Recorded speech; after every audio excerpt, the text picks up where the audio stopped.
Bonjour ou alors bonsoir chers internautes. Les personnes privées peuvent-elles émettre des actes administratifs unilatéraux au Cameroun? Voilà la question à laquelle nous apporterons des réponses à travers le présent enregistrement.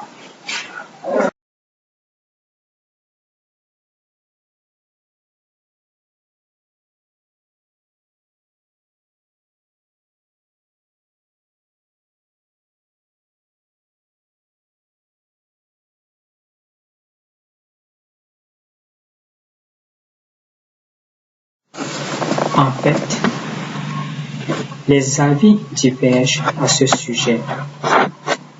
La réponse à cette question ne fait pas vraiment l'unanimité. Elle oppose donc deux théories.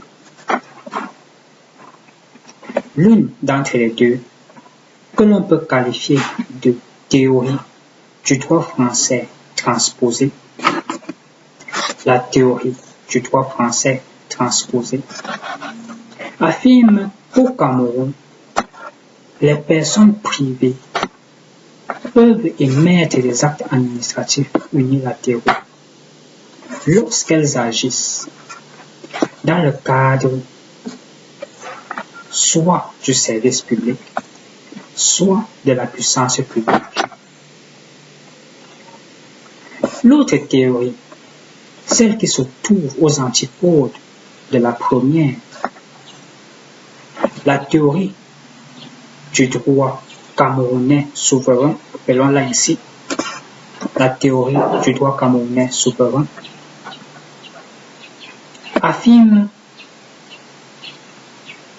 qu'au Cameroun, les personnes privées ne peuvent pas émettre des actes administratifs lorsqu'elles agissent dans le cadre du service public. Cependant, cette théorie veut bien admettre que dans le cadre de la puissance publique, certaines institutions privées, les corporations particulières telles que l'ordre des médecins, peuvent émettre des actes administratifs unilatéraux. Ce n'est que dans ce cas que la théorie du droit camerounais souverain admet l'intrusion des personnes privées dans les activités propres aux personnes publiques. Donc, les personnes privées peuvent de manière exceptionnelle et uniquement dans le cadre des questions de déontologie, uniquement en matière de déontologie, ces personnes privées peuvent émettre des actes administratifs unilatéraux.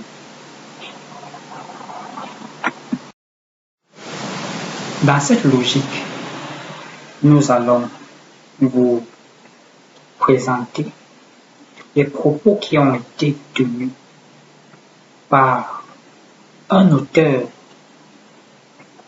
qui est aussi un enseignant à l'université de Yaoundé 2.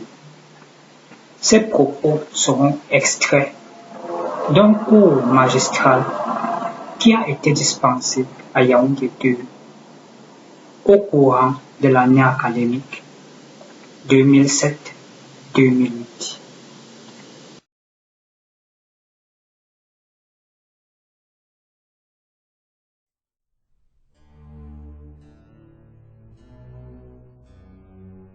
Ensuite, les organes ou personnes privées peuvent édicter des actes unilatéraux ayant un caractère administratif.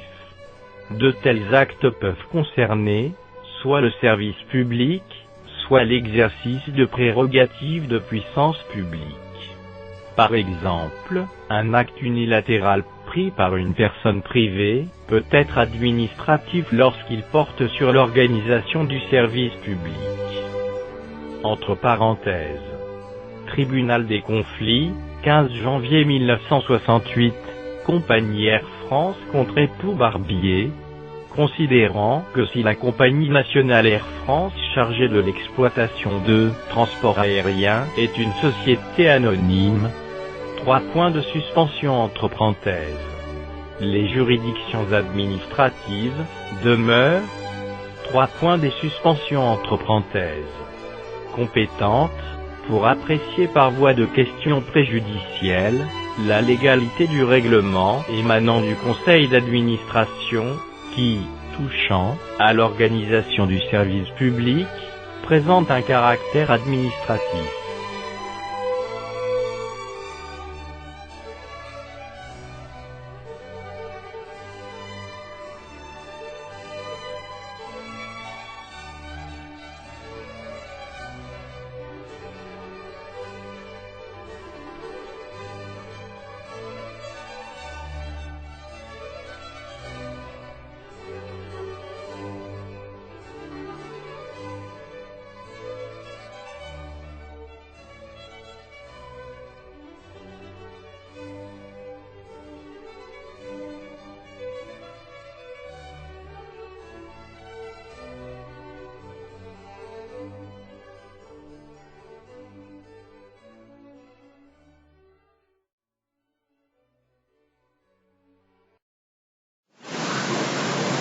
À la suite de ces propos, l'auteur a ajouté que,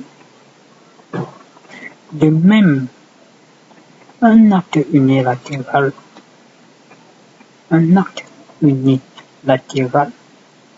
pris par une personne privée peut être administratif lorsque cette personne est associée par le législateur à l'exécution d'un service public administratif. De même, un acte unilatéral pris par une autorité privée peut être administratif lorsque cette personne est associée par le législateur à l'exécution d'un service public administratif. Conseil d'État, 11 mai 1984. Élie P. Baird.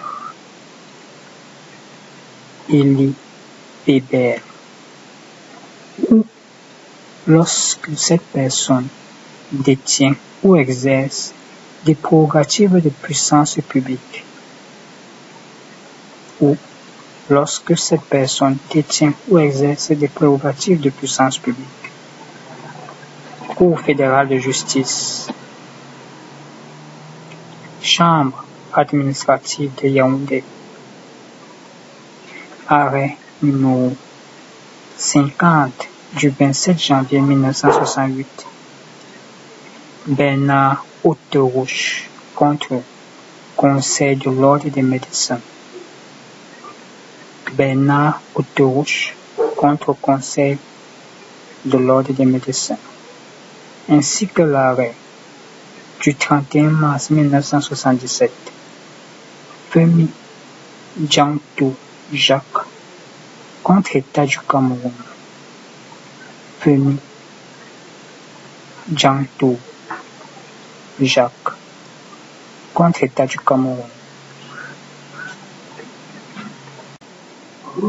Plusieurs auteurs sont du même avis. Nous pouvons cependant remarquer qu'en ce qui concerne les actes administratifs émis par les personnes privées dans le cadre du service publiques. Les affaires qui sont évoquées sont surtout des affaires qui ont été connues par des juridictions françaises, des affaires qui ont eu lieu en France. L'auteur et tous les autres auteurs qui sont de cet avis, qui appartiennent à cette école, l'école de la théorie du droit français transposé, tous ces auteurs-là n'évoquent pas des affaires qui ont eu lieu au Cameroun. Ils évoquent généralement des affaires qui ont eu lieu en France.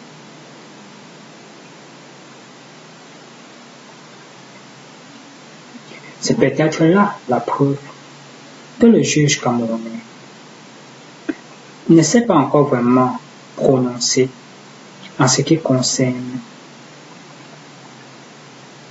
la validité des actes administratifs émis par des personnes privées qui agissent dans le cadre du service public. Le juge administratif s'est seulement prononcé, le juge administratif camerounais s'est seulement prononcé pour ce qui est des actes administratifs émis par les personnes privées dans le cadre de la puissance publique.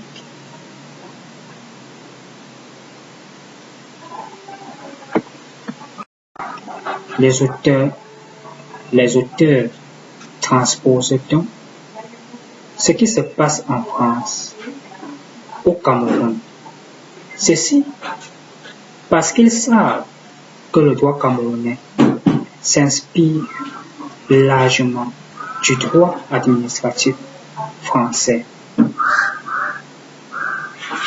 Et il existe d'autres auteurs qui se disent que le droit administratif camerounais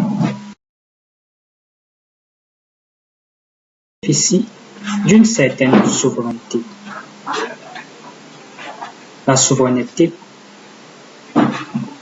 jurisprudentielle et la souveraineté législative. Ainsi, parmi ces auteurs,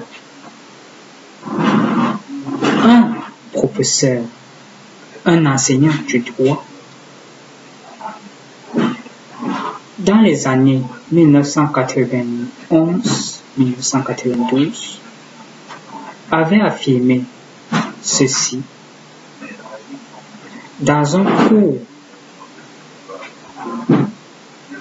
magistral et dans un cours polycopié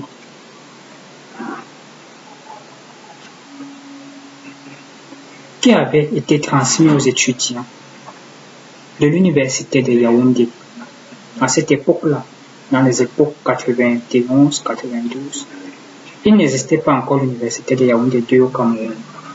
Il n'y avait qu'une seule université à Yaoundé, l'université de Yaoundé. Voici donc ce que l'auteur affirme à travers son polycope. Excusez-nous, là, nous allons jeter un coup d'œil dans le corps. En fait, voilà ce qu'il dit.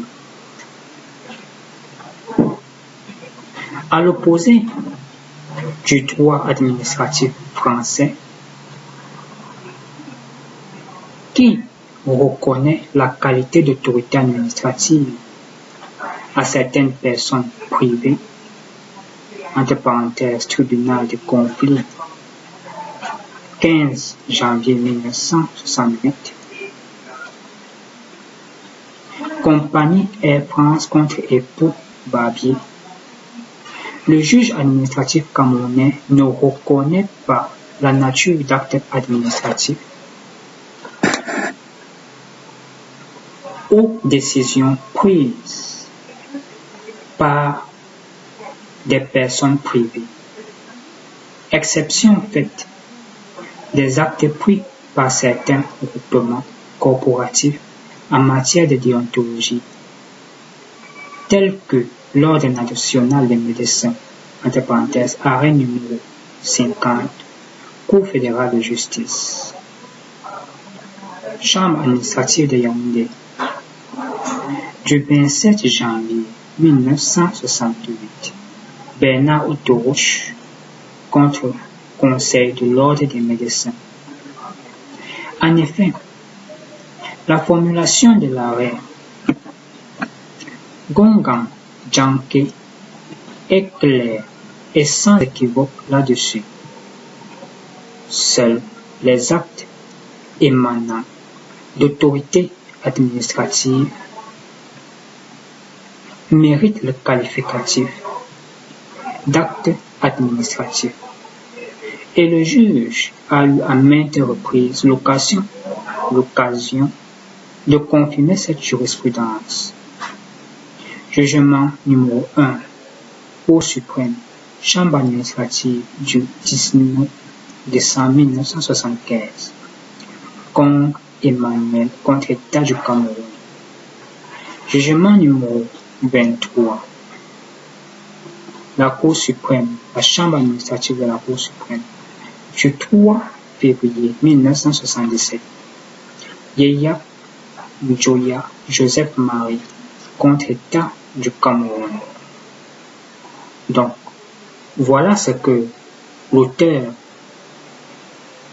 qui se trouve aux antipodes de la première conception, affirme. Pour lui,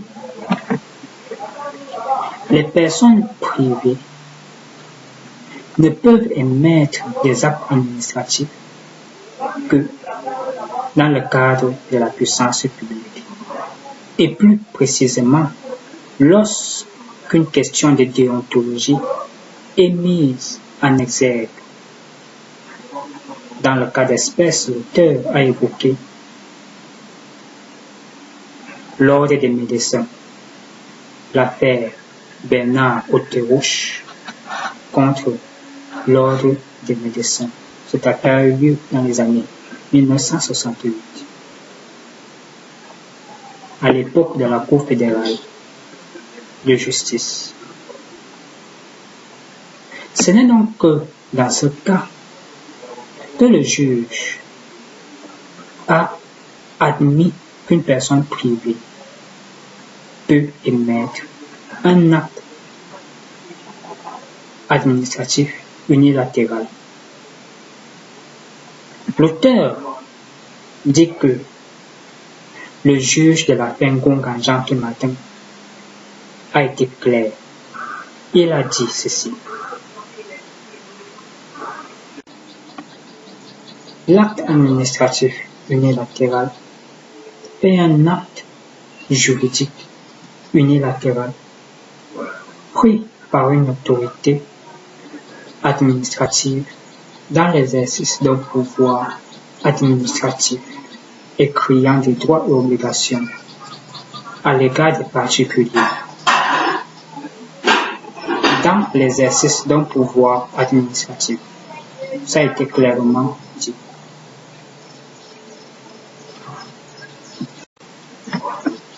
Une autorité administrative dans l'exercice d'un pouvoir administratif.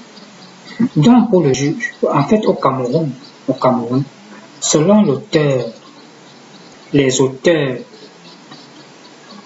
et les adeptes de la théorie du droit camerounais souverain, selon les adeptes de cette théorie, de cette école,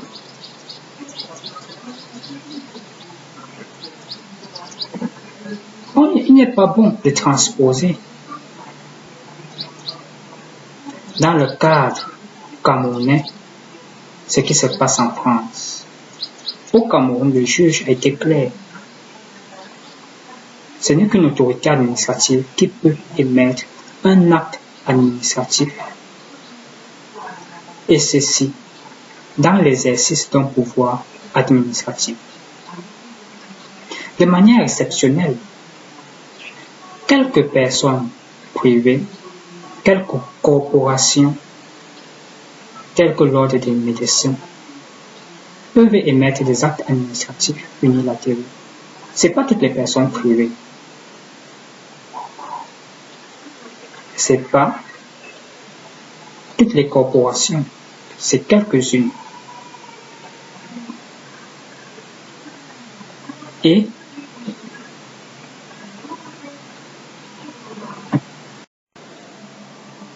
donc, les affaires Bernard Autoroche contre Conseil de l'Ordre des médecins, qui a eu lieu en 1968, et Femi Djandouja contre l'État du Cameroun, qui a eu lieu en 1977, ces affaires-là se déploient uniquement dans le cadre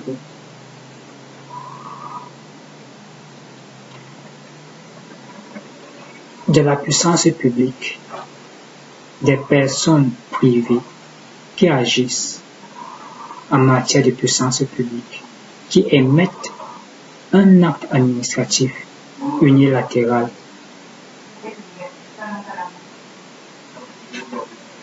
en matière de puissance publique. Elles ne peuvent agir qu'en matière de déontologie. En dehors de ce cadre-là, en dehors de la matière déontologique, il n'est pas encore admis que les corporations privées puissent émettre des actes administratifs unilatéraux.